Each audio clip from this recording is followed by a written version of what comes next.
Le thème de la sécurité s'installe dans les débats. Les cours d'autodéfense font le plein dans les villes. Des hommes et des femmes y apprennent à éviter les coups, à réagir en cas d'agression. Parfois, il s'agit de se débarrasser de la peur après un traumatisme. Le plus du 20h est signé Alexandre Allais et Baptiste Lègle. Confrontés au sentiment d'insécurité, certains décident d'agir. Regarde pas où tu frappes, code. Allez, vas-y. Quand d'autres, sur les réseaux sociaux, font la promotion d'objets pour se défendre. Ici, c'est un rouge à lèvres et à l'intérieur se cache en fait une bombe au poivre. On a une clé de voiture qui fait taser et qui fait alarme. Les Français se tournent vers l'autodéfense. C'est le plus du 20h. Je savais que si j'arrivais dans cette voiture, c'était fini pour moi. Joëlle Garcia a 34 ans. Un soir de 2018, elle rentre à pied chez elle, quand deux hommes en voiture l'abordent. Le conducteur a commencé à me dire des choses obscènes, ce qu'il allait me faire, etc. Et du coup, j'ai commencé à courir. Sauf qu'en fait, ils ont continué à rouler, à me pourchasser.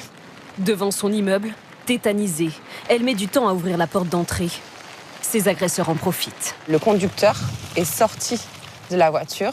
Il m'a agrippé le bras.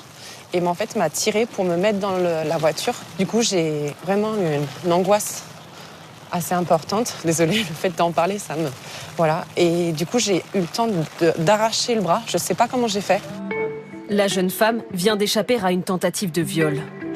Pendant plusieurs mois, elle est traumatisée.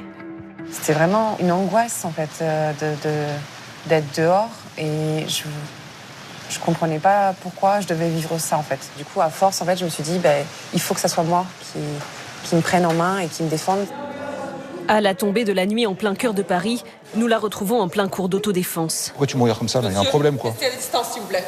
Avec son professeur, il rejoue une scène d'agression. Ferme ta gueule. Monsieur, restez correct. Viens avec moi. Des jeunes femmes qui ont quasiment toutes déjà été victimes de violences verbales ou physiques.